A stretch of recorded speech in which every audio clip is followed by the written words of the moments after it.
Welcome to Lead Follow, a podcast for pastors and leaders, hosted by MCUSA Executive Director Glenn Guyton. Join Glenn as he talks to folks across the denomination to help equip today's leaders who are leading while following Jesus.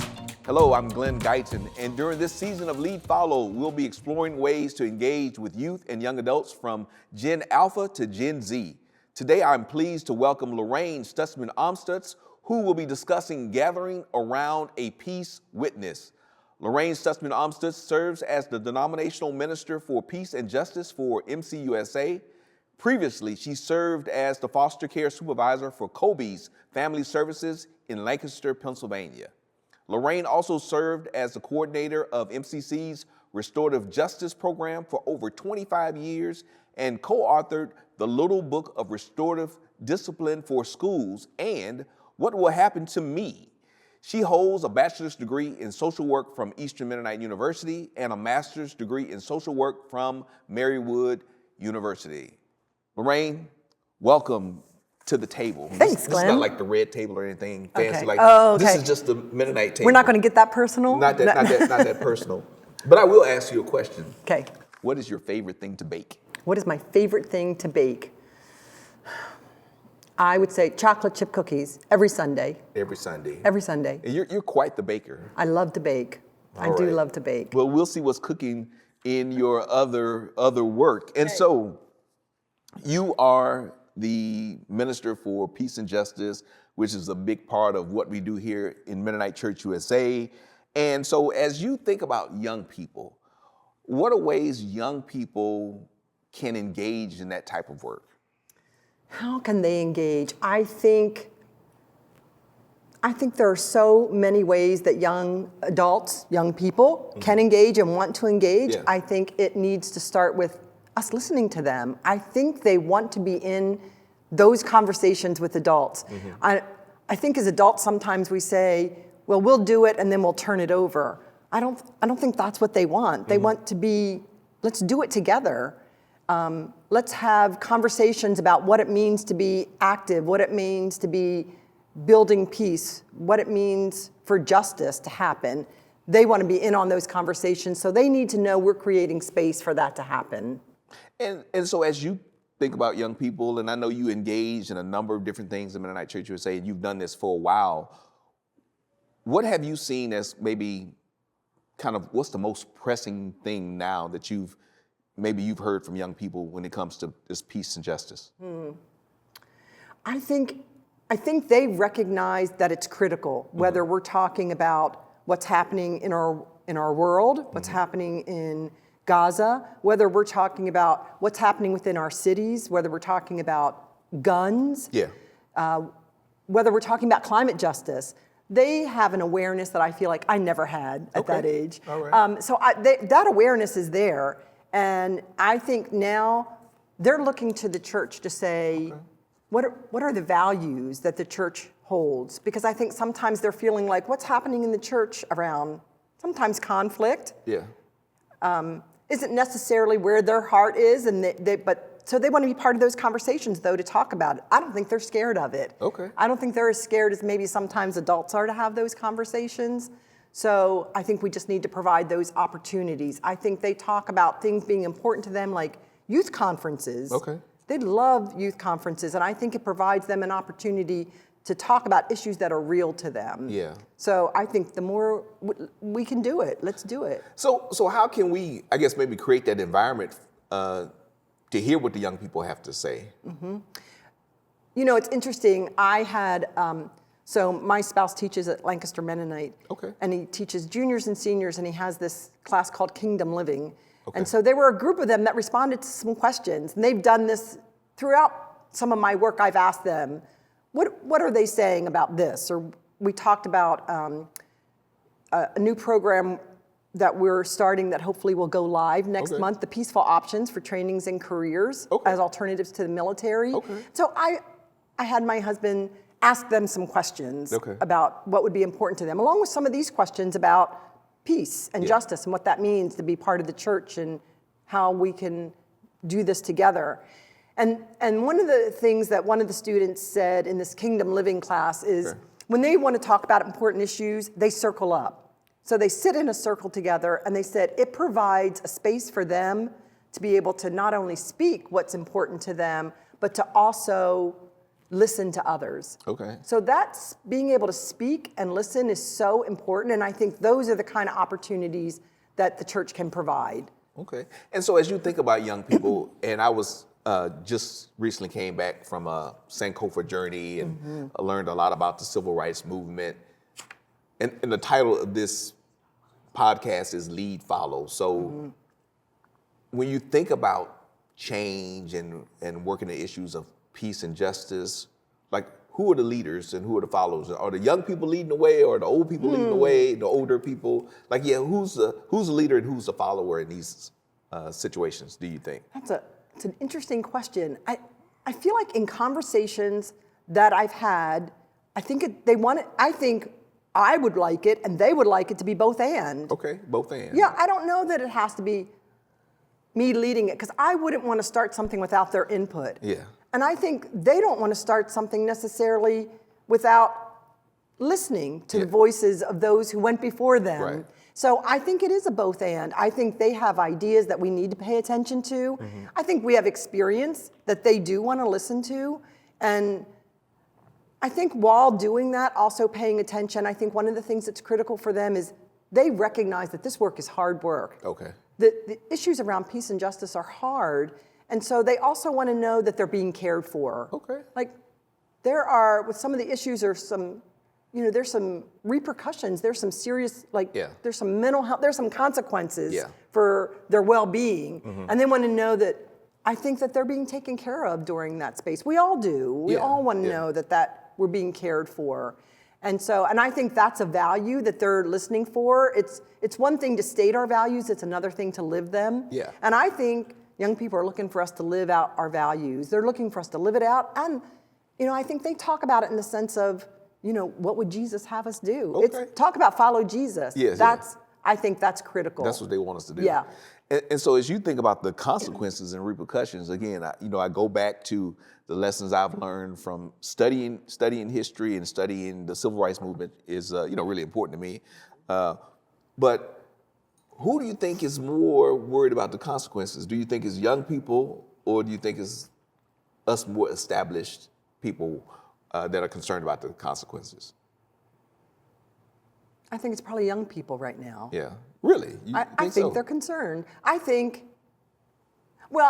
as adults, we think about what is our legacy and what we're passing on. But I think they have an understanding of what those consequences are in terms of history in a way. Well, I don't want to say all young people. Right. I think the ones that are engaging are very aware. And I think part of the question is, how do we bring in others? Yeah. Because I think that's going to be significant for how the church moves forward. Well, how do we empower young people? What would be your best practices for empowering young people to engage in this type of work? I think letting them know that when we have these conversations, they're an important piece of it. So within our churches, it's not just, that idea of they should be seen and not heard. Okay. We obviously let go of that one. Yeah. Because what they are talking about and thinking about matters, and I think we have to do that across the board. I think we have to let them know that matters to us as well. And again, providing that space for that to happen, whether it's setting up special weekly events or monthly events for conversation around those issues. We invite our young people to be part of our congregational meetings. But I think let's do more than that. Yeah. How do we talk about some of these specific issues that we know are important to them, I think is critical.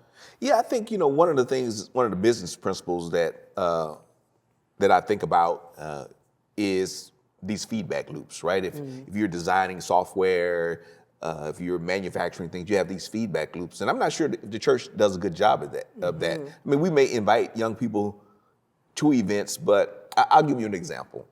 When we first recommended that we would change our bylaws from Mennonite Church USA to allow youth delegates, it were people that were really nervous about this. They were like, well, what if the young people come and and they vote something that we don't think they should be voting for.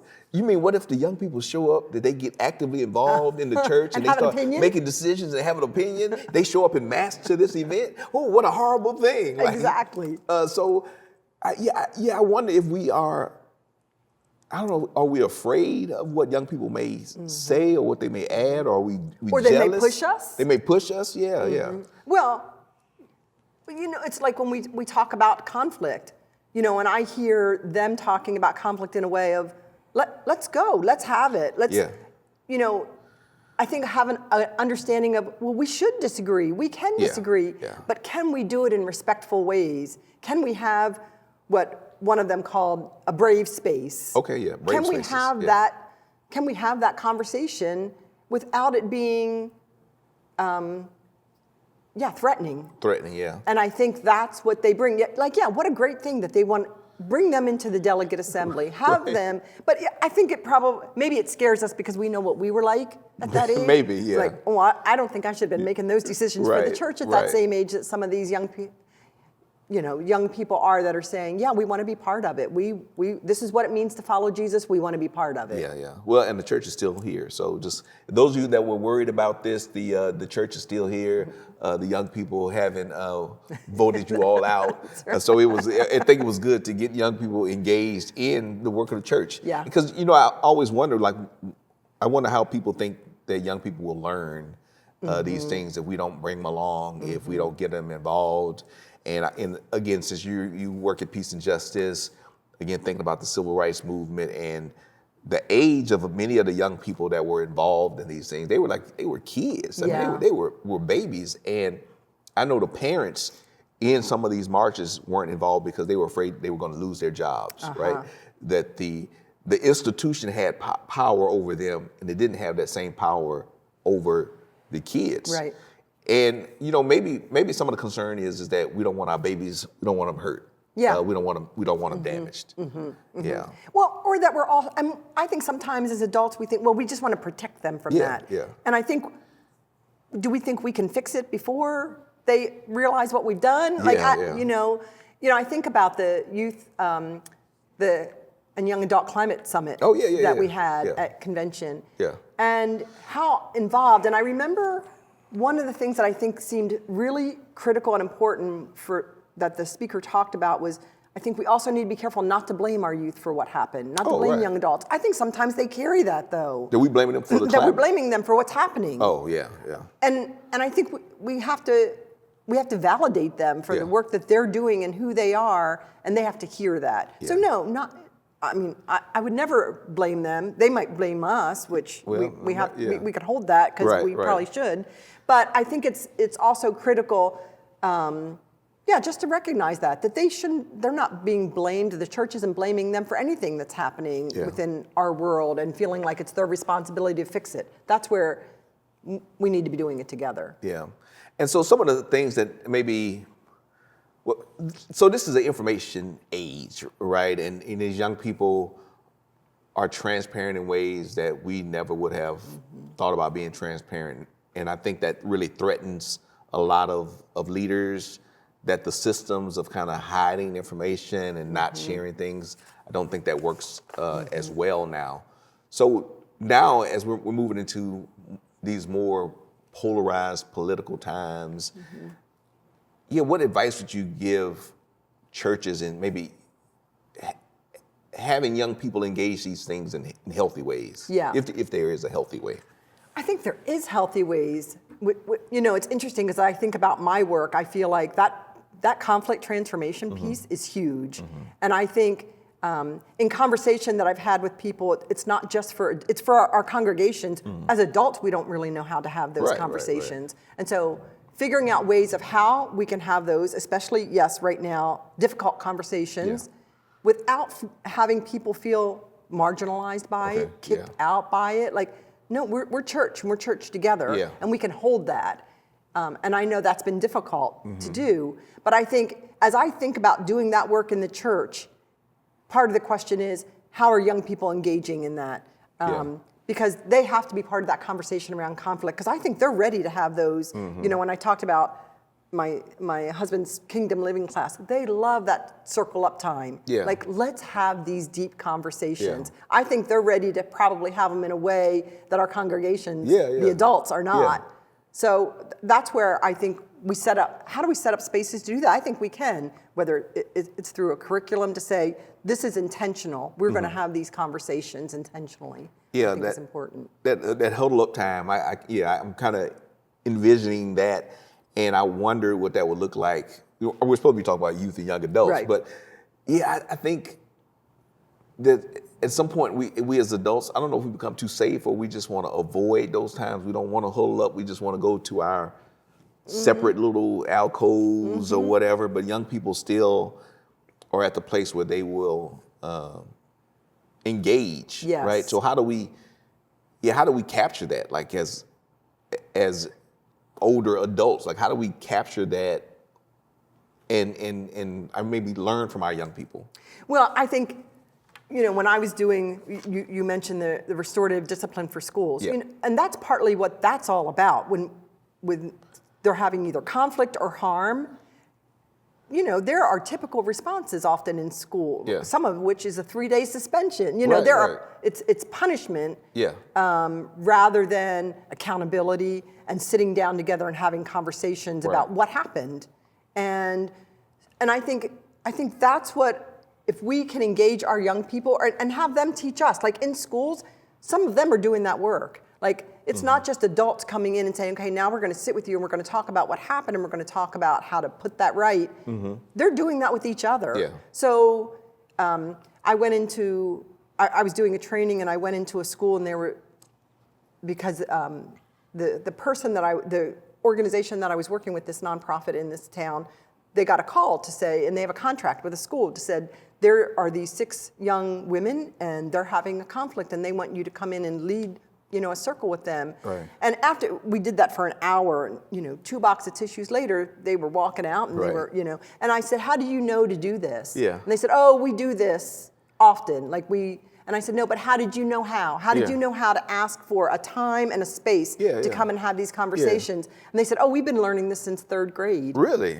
And so they also understand that this conversation isn't fixing it, Yeah. but we know that we can come here and have these conversations Right. as often as we need to. I think as adults, we sometimes will know how do we fix it? Right. How do we fix it and be done? Yeah. Rather than, oh no, this is ongoing conversations. We're going to have them this week.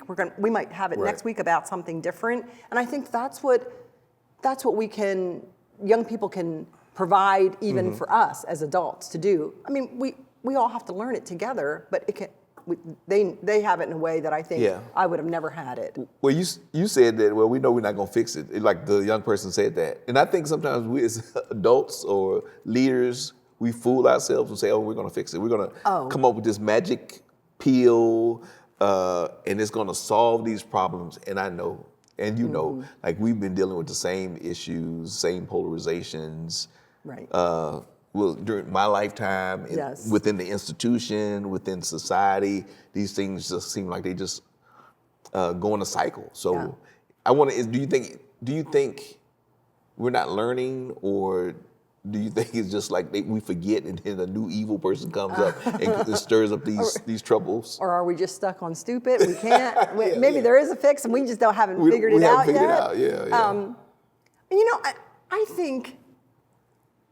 I think it's part of being in relationship with one another. Yeah. And I think if we talk about the idea of shalom and we talk about what that means, and I think it's not just peace. I think there's a completeness and a wholeness that we strive for. And I think if we really are serious about having those kind of relationships, then we have to keep, it may mean talking about this over and over because it's part of living life together. Yeah. And where we know that there are justice issues involved, that we have to continue to talk about those, and there's not just going to be a fix. Yeah, something else is going to happen, whatever that's going to be. Yeah. But how do we get at some of the root of those things? I think that's the key of what we're trying to figure out. Yeah, and one of my mentors said, Glenn, always remember that we're in a people business. And I think that's something key for us to remember, that we are, especially in ministry, we're in the people business. No matter what business you're in the people Right. business, but especially in ministry, caring about people, trying to work at these relationships is important, and something that's as long as we have people involved, it's never going away. Right. Someone told me one time we were dealing with a conflict. They said, well, the Bible is clear. I said, yeah, the Bible is clear till you start interpreting it. Until you start getting your opinion and mixed up in there with it. Well, yeah. That's exactly what it is. Because the way I see it, it is the right way of interpreting it. Right, and yet exactly. You do too. It's all Right. about perception, We right? see it through our eyes. My yeah. perception is my reality. Yeah, yeah. So and your perception is your reality. So how do I honor that when we disagree without compromising who I am? Right. But how do we move forward together? Right. We don't agree on it, but there are some things, if we agree the relationship is important, then we're willing, I think, to work at it. Yeah. And I think this is really important as we start thinking about perspective in young people. Like I mean, you and I, we've been through a lot of things, and we see things a certain way, but we see things based on some of our misremembering, some of our like glorification of the past, all these different things, and these young people are seeing it in many cases for the first time. But we want them to see it the way we see it and from our perspective. But I think we miss something when we do that to young people. Right. Like we don't value them because they're too young to understand. Yes, we have the experience. Yeah, yeah. And I think that's where it's both a help and a hindrance, because I think that's where that collaboration of, I think young people are saying, we value that experience that you have, but it doesn't mean it's going to turn out the same way, and it doesn't mean that experience is the right, it doesn't have to determine what the future looks like. Right. And I think that's where I've heard repeatedly that we want to be listened to and we want to be heard. Rather than, no, we're not going to try that because we did that like 20 years ago and it didn't work then. It's probably not going to work now. Sometimes it doesn't. And sometimes it doesn't. But don't they have to learn They it? got to learn it, right? They have to go through it. And that's like, so I have a 26-year-old daughter and a 23-year-old son. And, sometimes I talk to my son and he'll be like, yeah, I just didn't know. Yeah, son, you had to go through it. I have to give you enough space to make those mistakes. Yes. I give you a framework so you don't die, you don't kill yourself or anything like that. Yeah. But sometimes you just gotta figure it out. When my son was young, I saw he had a lot of me in him. Yeah. And I remember saying to him at one point, I don't know what he wanted to do that I was trying to talk him out of apparently. Right. And I said, I talked about being young and stupid. And he said, Mom, you don't give me the opportunity to be young and stupid. I still remember that. He's 35 years old now. And I still remember him saying that. And my husband just looked at me like, it's because, because I felt like I saw so much of myself. I thought, I'm going to help him avoid those pitfalls. And then I had to pull back and say, no, he's got to go through. I'll be there for him. Yeah. And we can walk this together. And I think that's that togetherness that I'm talking about. How do we do it? But I can't stop him other than, making sure it's not permanent damage. Right, and we have to listen to young people. And so I didn't read this article, but supposedly someone wrote an article from a different, I'm throwing shade now, just a shade portion of this, from a different Anabaptist group. Okay. And I think it was kind of leaning toward like Mennonite Church USA, because we had said something about, I don't know if it was being relevant or kind of looking at our programs in a way that appeals to young people. And I think they thought that was like ungodly or something. Wow. Like we were heretics or something. But I think it is important that we listen to young people, because a lot of things that we talk about, whether it's the climate or human sexuality, family dynamics, that's impacting them. Yes. I'm not having any more kids. I'm done. I told my kids I have less life ahead of me than I have behind me. Yeah. And so why am I trying to just hold on to everything so tightly when I need to give these young people an opportunity to learn and live? And I can be there as a guide. Yes. To give them some wisdom, to give them some perspective, to say, okay, this is not the end of the world, or I've seen this before. But I think the church does need to understand that culture and its influence has always been a part of the gospel, of the witness. That even as Jesus reflected on things that were going on in this culture. But now, 2024, we just ignore those things. Yes. That's exactly right. And so we ignore that, and that's where I think we don't listen to that value that they bring of who they are. Right. Because they may be young, we Yeah. may have lived life and have this experience, but they have an understanding of that that's theirs. Right. And for us to ignore that, I think, is wrong. Like Yeah. we can't. We need them to be part of it. We need them to bring that. Right. So that, and I think for some of us who, for me, when I didn't recognize it when I was younger, can see it in a whole different way through their perspective, which I think is a gift that they have for us, honestly. Right. Yeah. And I think too, as a older person, you can, at least me, I try to bring less anxiety to the table now, because I know some things I was just really rigid about at 20 some years old. Yes. I'm like, oh well, It's not that big of a deal. It's not that big a deal, right? Well, it's not going to bring the rapture, as my friend Michelle says. It's not going to bring the rapture. Like, let's just keep going. No, hey, I just read something about the rapture. Okay. Just kind of side note. Are you familiar with Chick Tracts? No. Chick Tracts. So these little books that would tell you that you're going to hell and that the Lord's coming for your soul. Okay. And that You didn't write it, did you? I didn't write it. No, it's just Jack Chick. It's just these little books. And so I actually just brought Michael Danner one because we talk about them. But it's like these books and like, oh, your soul's going to be required and you're going to get raptured. And it's just this really scary kind of theology thing. But it's like those movies Left Behind. Yeah, exactly. Oh, it's exactly man. the same. But I feel like sometimes that's how we try to do it at the church with the kids. And, we don't let them see and explore the world. And sometimes I think they feel like if they do anything out of line, they're not going to make it, right? They're not going to make it. And I think that's right. Yeah. I think that's absolutely right. And I think I think the message is provide space for us. Yeah. But don't just leave us. Right, we don't want to leave them. We don't want to leave them behind. No, we don't want to leave them behind. we want to work at it together. Yeah. They're significant, and it's important for the future of the church. Yeah. And I think they're asking what those values are. Tell us what they are. We'll tell you what we think. Yeah. And I think that's important. Well, that's good. And tell us what those values are. Yes. So we're not saying, again, for those that think, different opinions about what we do at the Mennonite Church USA. Yes. No, we're not telling people we don't have any values. Oh, we're an absolutely. Anabaptist denomination. Yes. We believe in being followers of Jesus Christ. Right. Now, that does look a little different in 2024 than it did in 1969 because the world is different. Right. Our understandings are different. There are different pressures. Some things are the same. Some things are quite a bit different. I mean, we have AI technology. We have all of these different things that complicate and enhance communication. And so we do need to look at how do these things apply as we try to live out the gospel. Yes. I mean, it's a lot different dealing with a horse and pony and what was the thing? What was the Pony Express versus a cell phone, right? Yeah, absolutely. I mean, when I was a youth pastor, when cell phones became prominent, it changed how I did youth ministry. Because part of it was we would go on a youth trip and it would just be me and the youth. Right.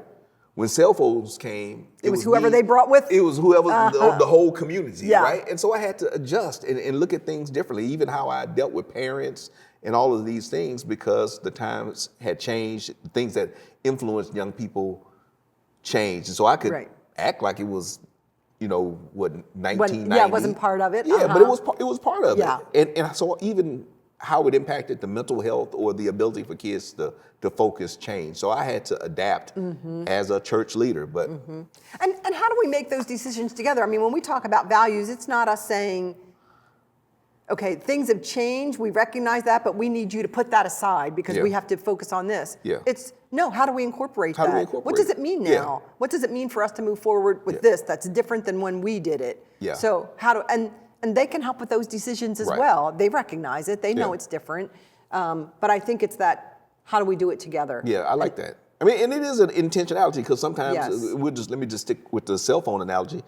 Sometimes we had to set the cell phone aside. Yep. Sometimes it was a tool. Yep. Before, when I would take the kids to the amusement park, we would have to meet at a certain time to make sure everybody was still alive, and then you could go back and have fun. Yeah. When cell phones came, hey, just text me. Yeah, let me know. Just let me know where you are. Yeah, so it Pin your location. Yeah, ping your location, and I'm gonna go sleep on the bus while y'all are at the park.